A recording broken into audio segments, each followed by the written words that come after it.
નમસ્તે વિદ્યાર્થી મિત્રો, આજે આપણે ધોરણ 10 વિષય સંસ્કૃત પ્રકરણ 18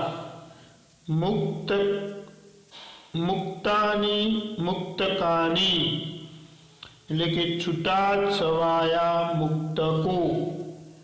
તો વિદ્યાર્થીઓ, આ મુક્તકો નો પ્રકાર છે પદ.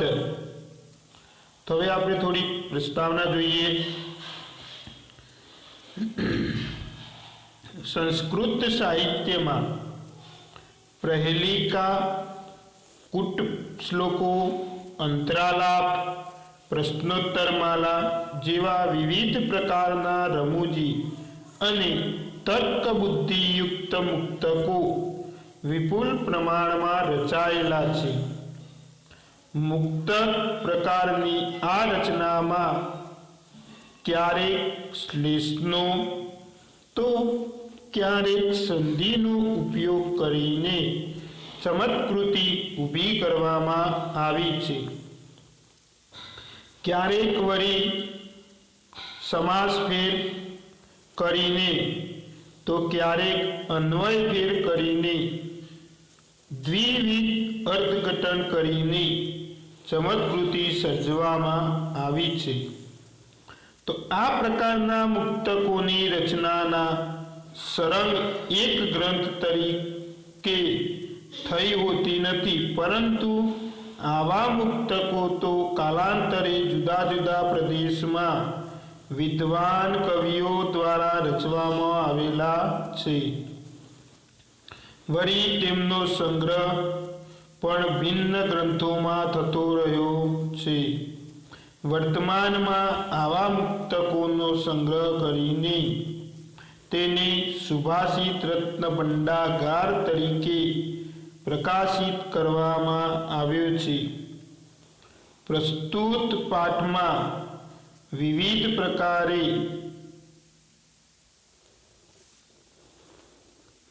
प्रकारनी चमत्कृति सर्जाता 8 पद्योनो संग्रह करवामां આવ્યો છે.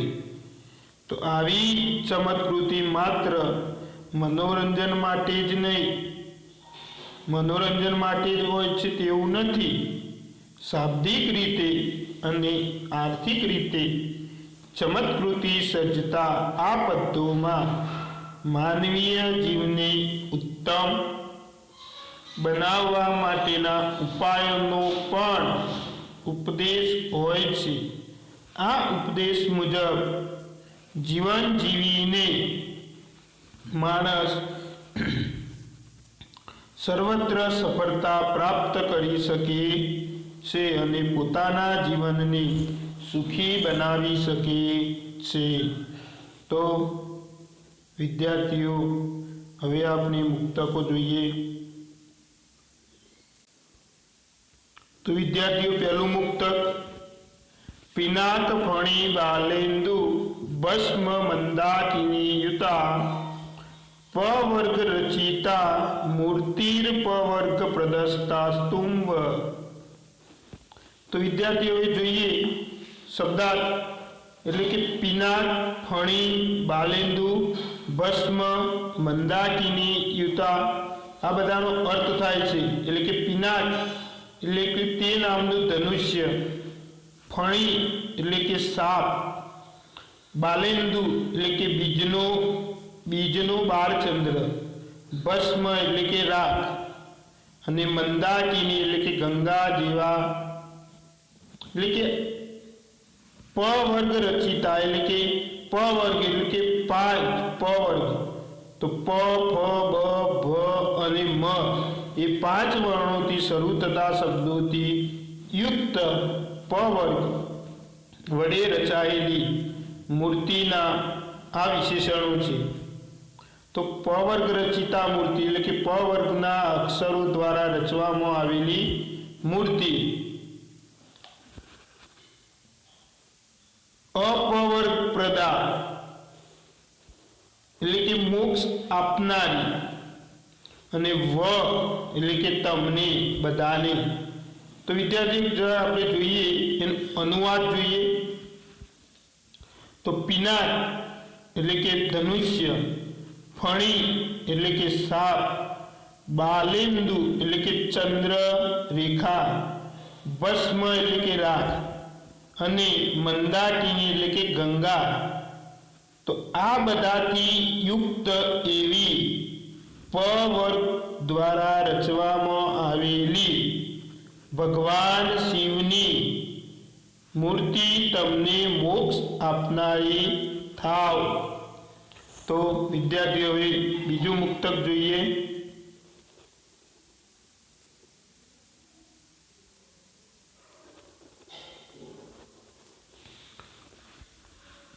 ભગવनं કિમ ઉપાદેયં ગુરુવચનં હેયં અપી ચ કિમ કાર્યં કો ગુરુરધિગત તત્વં શિષ્યહિતાયુદ્ધં સતતમ.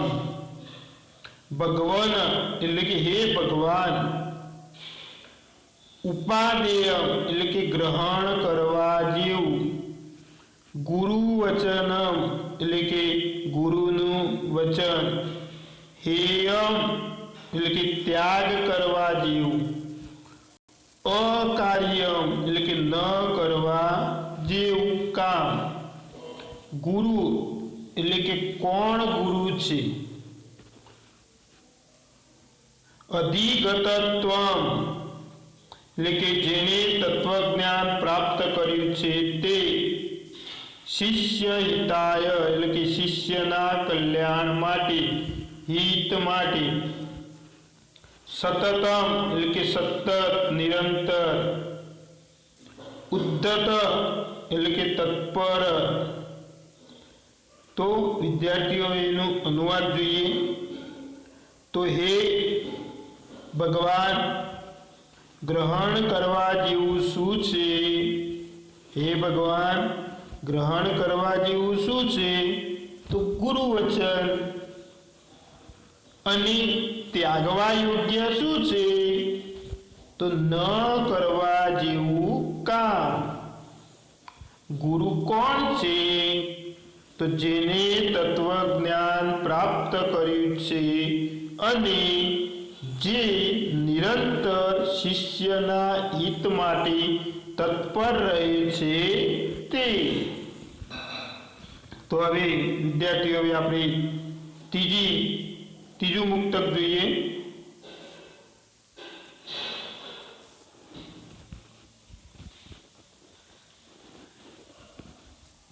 અપૂર્વો અંગ મયા દ્રષ્ટમ કાંતમ કમલલોચને સો અંગ અંતરમ યો વિજાનાતિ સ વિદ્વાંત્રયમ સંશય.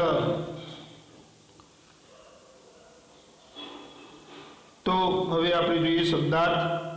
તો હે કમલ લોચને એટલે કે કમળ જેવી આંખો છે જેની તે સ્ત્રી, કમળ જેવી આંખો છે જેની તે સ્ત્રી, મયા એટલે કે મેં, મારાથી, અપૂર્વ અયમ કાંત દ્રષ્ટમ એટલે કે અપૂર્વ એટલે કે પહેલા ક્યારે ન હોય તેવું, એટલે કે આ પ્રિયજન જોયો, એટલે કે પહેલા ક્યારે ન હોય તેવો આ પ્રિયજન જોયો.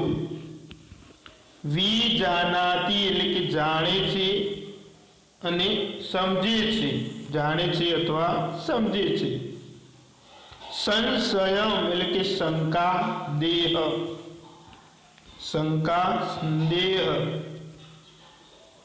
તો વિદ્યાર્થીઓ આપણે એનું અનુવાદ જોઈએ. તો હે કમળ જેવા નેત્રવાળી, મેં તારો અપૂર્વ એવો આ પ્રિયજન જોયો છે જે ત્રણ સ વચ્ચેના ભેદને જાણે છે. તે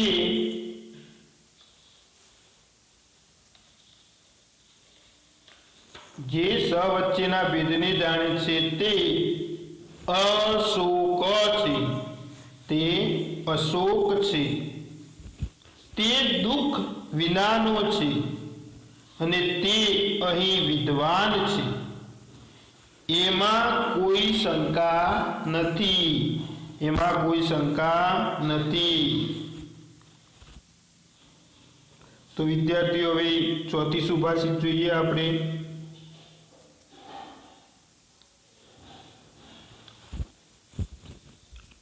શસ્ત્રમ ન ખલુ કર્તવ્યમ વિતિ પિત્રા નિયોજિતમ તદેવમ શસ્ત્રમ કૃતવાનમ પિતૃરાજ્ઞામ ન લંઘિતા. શસ્ત્ર એટલે કે શસ્ત્રને, ન એટલે કે નહીં, ખલુ એટલે કે ખરેખર, કર્તવ્ય એટલે કે કરવું, કરવા યોગ્ય, ઉપાડવું, આવા શબ્દો થાય. પિત્રા એટલે કે પિતા વડે, નિયોજિતમ એટલે કે જોતર્યો, પિતાથી કાર્યમાં યોજવામાં આવ્યું. શસ્ત્રમ કૃતવાન એટલે કે શસ્ત્ર કર્યું, પિતુ આજ્ઞા એટલે કે પિતાની આજ્ઞા, ન લંઘિતા એટલે કે ઉલ્લંઘન કર્યું નહીં, ન ખલુ નખલુ એટલે કે નરણી એવો અર્થ, નરણી એવો અર્થ થાય એનો. તો આપણે વિદ્યાર્થી જોઈએ કે એનું અનુવાદ જોઈએ. હવે તો તારે શસ્ત્ર ઉગામવું નહીં એમ પિતાએ પુત્રને જોતર્યો, તેને શસ્ત્ર નરણી બનાવી. શું બનાવી? નરણી બનાવી. આમ તેને પિતાની આજ્ઞાનું ઉલ્લંઘન કર્યું નહીં. જો વિદ્યાર્થીઓ, આમ તેને પિતાની આજ્ઞાનું ઉલ્લંઘન કર્યું નહીં. હવે જોઈએ આપણે પાંચમું મુક્તક.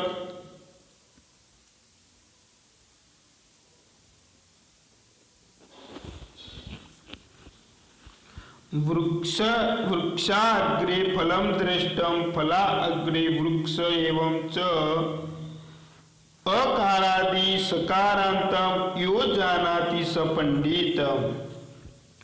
તો આપણે એના શબ્દાર્થ જોઈએ.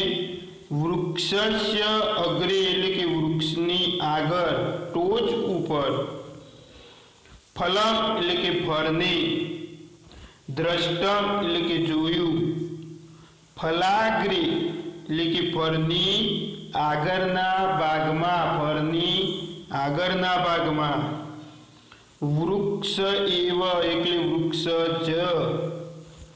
ચ એટલે કે અને, અકારાદિ સકારાંતમ એટલે કે જેના આદિમાં એટલે કે આરંભમાં, અકાર છે તે, સકાર અંતે યસ્ય તત સકારાંતમ એટલે કે જેના અંતે સકાર છે તે, અકારાદિ ચ સકારાંતમ ચ એટલે કે જેની શરૂઆતમાં અકાર છે અને અંતમાં સકાર છે તેવું ફળ અર્થાત અનનાસ એટલે કે અનાનસ. તો આપણે જોઈએ એનો અનુવાદ. તો વૃક્ષની આગળ એક ફળ જોયું. ક્યાં જોયું વિદ્યાર્થીઓ? વૃક્ષની આગળ એક ફળ જોયું અને ફળના અગ્રભાગમાં, કયા ભાગમાં? અગ્રભાગમાં વૃક્ષ જ જોયું. શું જોયું? વૃક્ષ જ જોયું. એટલે કે વૃક્ષની આગળ એક ફળ જોયું અને ફળના અગ્રભાગમાં વૃક્ષ જ જોયું, જેના આરંભમાં અકાર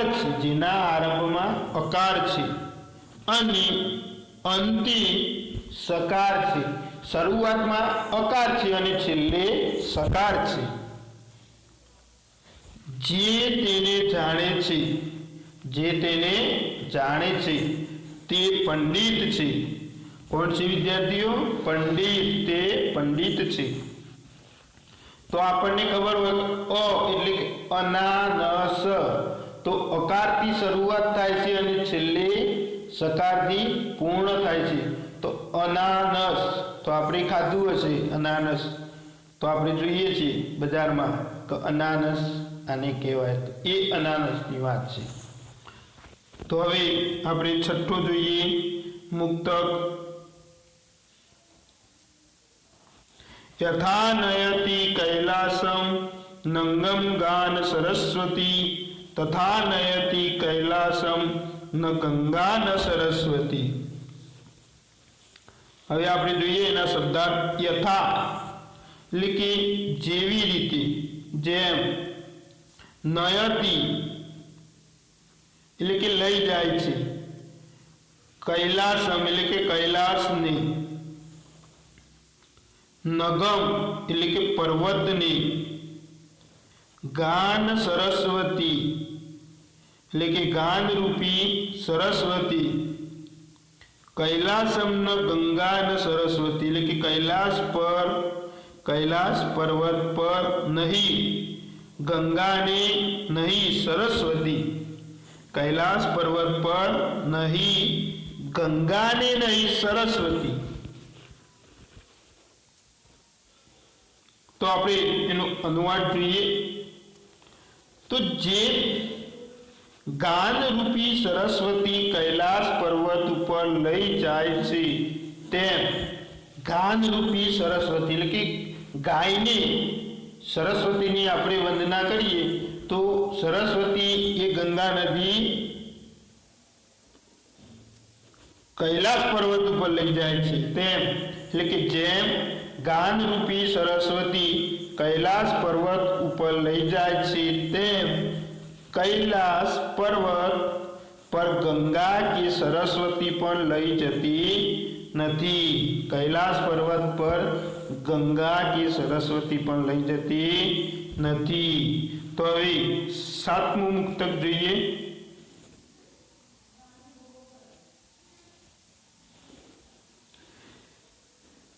યુધિષ્ઠિરસ્ય કશ્ય પુત્રો ગંગા વહતિ ક્રીડસ હંસસ્ય શોભા કા વાસ્તિ ધર્મસ્ય ત્વરિતા ગતિ.